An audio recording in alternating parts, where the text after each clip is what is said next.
अम्बा और भीष्म। सत्यवती के पुत्र चित्रांगद बड़े ही वीर परंतु स्वेच्छाधारी थे। एक बार किसी गंधर्व के साथ युद्ध हुआ, उसमें वह मारे गए। उनके कोई पुत्र न था, इसलिए उनके छोटे भाई विचित्रवीर्य हस्तिनापुर की राजगद्दी पर बैठे। विचित्रवीर्य की आयु उस समय बहुत छोटी थी, इस कारण उनके बालिग होने तक राजकाज भीष्म को ही संभालना पड़ा। जब विचित्रवीर्य विवाह के योग्य हुए तो भीष्म को उनके विवाह की चिंता हुई। उन्हें खबर लगी कि काशीराज की कन्याओं का स्वयंवर होने वाला है।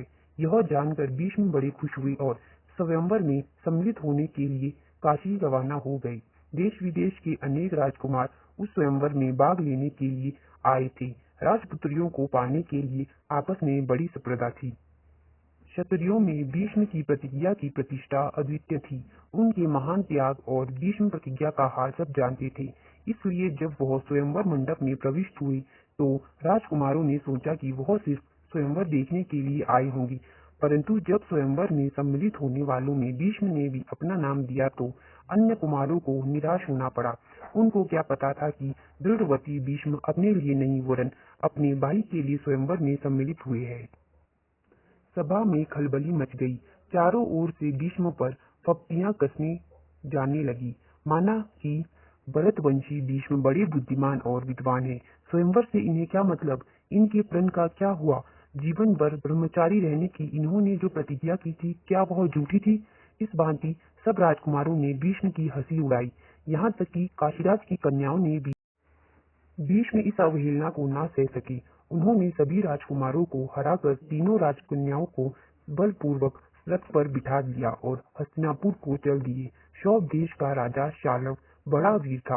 काशीराज की सबसे बड़ी कन्या अम्बा उस पर अनुरुक्त थी और उसको मन ही मन अपना पति मान चुकी थी। शाल्व ने भीष्म के रथ का पीछा किया और उसको रोकने का प्रयत्न किया। इस पर भीष्म और शाल्व के बीच घोर युद्ध छिड़ गया। भीष्म ने उसे हरा दिया, किंतु काशीराज की कन्याओं की प्रार्थना पर उसे जीवित छोड़ दिया।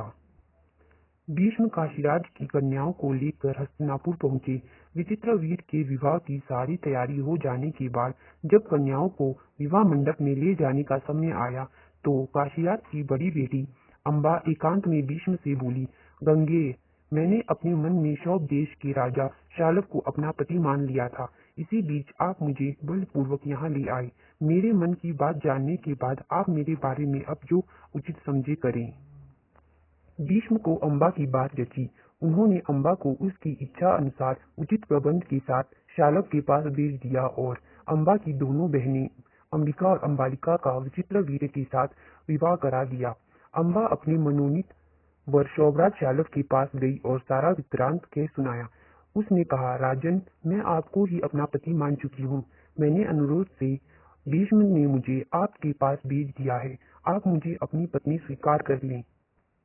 पर शाल्व न माना। उसने अम्बा से कहा, सारे राजकुमारों के सामने भीष्म ने मुझे युद्ध में पराजित किया और तुम्हें बलपूर्वक हरण करके ले गए। इतने बड़े अपमान के बाद मैं तुम्हें कैसे स्वीकार कर सकता हूँ। तुम्हारे लिए अब उचित यही होगा कि तुम भीष्म के पास जाओ और उनकी सलाह के मुताबिक ही काम करो। बेचारी अम्बा हस्तिनापुर लौट आई और भीष्म को सारा हाल कह सुनाया।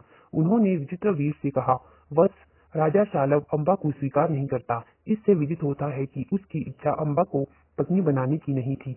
अब उसको साथ तुम्हारा ब्याह करने में कोई आपत्ति नहीं रही है। पर विचित्रवीर्य अम्बा के साथ ब्याह करने को राजी ना हुए। बेचारी अम्बा ना इधर की सही ना उधर की, कोई और रास्ता ना देख वह भीष्म से बोली, गंगे, मैं तो दोनों ओर से ही रह गई। मेरा कोई भी सहारा ना रहा। आप ही मुझे हर लाए थे, अतः आपका यह कर्तव्य है कि आप मेरे साथ ब्याह कर ले। भीष्म ने उसकी बात ध्यान से सुनी और अपनी प्रतिज्ञा की याद दिलाकर बोली, अपनी प्रतिज्ञा तो मैं नहीं तोड़ सकता। उन्होंने अम्बा की परिस्थिति समझकर विचित्रवीर्य से दोबारा आग्रह किया, पर वह ना माना। भीष्म ने अम्बा को फिर समझाया और कहा कि सौभराज शाल्व के पास ही जाओ और एक बार फिर प्रार्थना करो।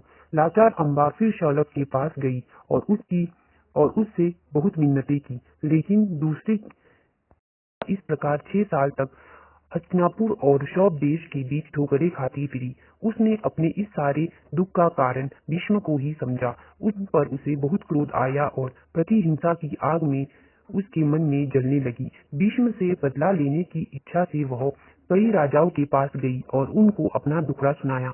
भीष्म से युद्ध करके उनका वध करने की उसने राजाओं से प्रार्थना की, पर राजा लोग तो भीष्म के नाम से ही डरते थे। किसी में इतना साहस ना था कि भीष्म से युद्ध करे। क्षत्रियों से एकदम निराश होकर अम्बा ने तपस्वी ब्राह्मणों की शरण ली। तपस्वियों ने कहा, बेटी तुम परशुराम के पास जाओ, वो तुम्हारी इच्छा अवश्य पूरी करेंगे। तब ऋषियों की सलाह पर अम्बा परशुराम के पास गई। अम्बा की करुण कहानी सुनकर परशुराम का हृदय पिघल गया। उन्होंने दयार्द्र स्वर में कहा, काशीराज कन्या, तुम मुझसे क्या चाहती हो? अम्बा ने कहा, ब्राह्मण वीर, मेरी प्रार्थना केवल यही है कि आप भीष्म से युद्ध करें। मैं आपसे भीष्म के वध की भीख मांगती हूँ। परशुराम को अम्बा की प्रार्थना पसंद आई। बड़े उत्साह के साथ वह भीष्म के पास गए और उन्हें युद्ध के लिए ललकारा। दोनों कुशल योद्धा थे और धनुर्विद्या के जानकार भी। दोनों ही जितेंद्रिय और ब्रह्मचारी थे। समान योद्धाओं की टक्कर थी। कई दिनों तक युद्ध होता रहा, फिर भी हार जीत का निश्चय न हो सका। अतः अंत में परशुराम ने हार मान ली और उन्होंने अम्बा से कहा, जो कुछ मेरे वश में था कर चुका, अब तुम्हारे लिए यही उचित है कि तुम भीष्म की ही शरण लो। पर अम्बा ऐसी बातों से कब विचलित होने वाली थी। उसने वन में जाकर फिर तपस्या शुरू कर दी और तपोबल से स्त्री रूप छोड़कर पुरुष बन गई और उसने अपना नाम शिखंडी रख लिया। जब कौरवों और पांडवों के बीच कुरुक्षेत्र के मैदान में युद्ध हुआ तो भीष्म के विरुद्ध लड़ते समय शिखंडी रथ के आगे बैठा था और अर्जुन ठीक उसके पीछे। ज्ञानी भीष्म को यह बात मालूम थी कि अम्बा ही शिखंडी का रूप धारण किए हुए है, इसलिए उन्होंने उस पर बाण चलाना अपनी विरोचित प्रतिष्ठा के विरुद्ध समझा। शिखंडी को आगे करके अर्जुन ने भीष्म पितामह पर हमला किया और अंत में उन पर विजय प्राप्त की। जब भीष्म आहत होकर पृथ्वी पर गिरे, तब जाकर अम्बा का क्रोध शांत हुआ।